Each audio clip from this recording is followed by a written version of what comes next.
അല്ല ഞങ്ങളത് സ്വീകരിച്ചു നിങ്ങളൊക്കെ പറഞ്ഞോ? നിങ്ങളൊക്കെ പിന്തുണ പ്രഖ്യാപിച്ച് ചോദിച്ചിട്ടല്ലല്ലോ. നിങ്ങൾ പ്രഖ്യാപിച്ചാൽ ഞാൻ എന്ത് ചെയ്യേണ്ടത്? ഞങ്ങളാരോടൊന്നും ചോദിച്ചോ? നിങ്ങളാരോടും ചോദിച്ചിട്ടില്ല. ഞങ്ങൾ ഇലക്ഷന് ആര് വോട്ട് ചെയ്താലും ഞങ്ങൾ വോട്ട് വാങ്ങും. ഏത് സ്ഥാനാർത്ഥിയും വോട്ട് വാങ്ങും. ഞങ്ങൾ തമ്മിൽ സഖ്യം നടത്തിയിട്ടില്ല, ചർച്ച പോലും നടത്തിയിട്ടില്ല. പാർട്ടി തലത്തിൽ ചർച്ച നടത്തിയിട്ടില്ല. അങ്ങനെ ഒരു തീരുമാനം ഞങ്ങൾ എടുത്തിട്ടില്ല. പിന്നെ ആർക്കും കോൺഗ്രസിൻ്റെ സ്ഥാനാർത്ഥിക്ക് വോട്ട് ചെയ്യാം. കാരണം അത് കോൺഗ്രസ് സ്ഥാനാർത്ഥിയുടെ മിടുക്കാണ്, ഈ പാർട്ടിയുടെ ഏറ്റവും വലിയ അംഗീകാരമാണ്. UDFന്റെ പിന്തുണ അംഗീകാരമാണെന്നാണോ പറയുന്നത്? SDP-യുടെ പിന്തുണ അംഗീകാരമാണെന്നാണോ പറയുന്നത്? അംഗീകാരമെന്നല്ല, അവർക്ക് ഞങ്ങൾക്ക് വോട്ട് ചെയ്യണമെന്ന് അവർക്ക് തോന്നിയാൽ ഞങ്ങൾക്ക് അതിനകത്ത് തർക്കമില്ല. അവർ വോട്ട് ചെയ്യും. നിങ്ങൾ ആർക്കാ വോട്ട് ചെയ്യുന്നത്? ഞങ്ങൾ ചോദിച്ചിട്ടാ വോട്ട് ചെയ്യുന്നത്.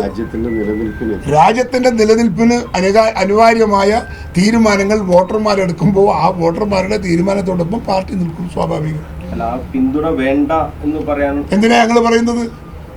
പിന്തുണ വേണ്ട ഏതെങ്കിലും സ്ഥാനാർത്ഥി പറയോ? ഞാൻ പറയോ? കൊന്നൂട്ടാ പറയില്ല. എൻ്റെ രാഷ്ട്രീയ എതിരാളികളാ CPM-കാർ. CPM-കാർ എനിക്ക് വോട്ട് ചെയ്യാന്ന് പറഞ്ഞാൽ വോട്ട് ചെയ്യണ്ടെന്ന് ഞാൻ പറയില്ല. ഞങ്ങൾക്ക് വോട്ട് ചെയ്യണം, വോട്ട് കിട്ടണം. SDPI പോലുള്ള പാർട്ടി ഈ രാജ്യത്തല്ലേ നിൽക്കുന്നത്, ഈ ഭൂമിയിലല്ലേ ജീവിക്കുന്നത്. അവർക്കെന്താണ്? അവർക്ക് അവരുടേതായ രാഷ്ട്രീയ കാഴ്ചപ്പാടുണ്ട്. ആ കാഴ്ചപ്പാടുമായിട്ട് അവർ പോയിക്കോട്ടെ. നമുക്ക് നമ്മളെ കാഴ്ചപ്പാടുണ്ട്. കാഴ്ചപ്പാടിൽ ഞങ്ങൾ പോകും. അവർ പിന്തുണ കൊടുക്കുമ്പോൾ പറഞ്ഞിട്ടുണ്ടല്ലോ ക്ലിയറായിട്ട്. നിങ്ങൾ അടിച്ചേൽപ്പിക്കണ്ട ഞങ്ങളുടെ കയ്യിൽ കേട്ടോ.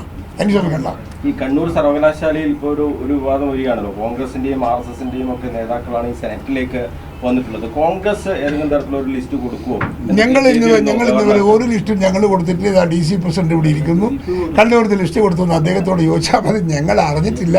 പത്രത്തിൽ വാർത്ത വന്നപ്പോഴാണ് ഞങ്ങൾ CPM-കാരും കൂടെ അതിനകത്ത്. പിന്നെ ആരും DCC ജനറൽ സെക്രട്ടറി ഒക്കെ ലിസ്റ്റിൽ വന്നു.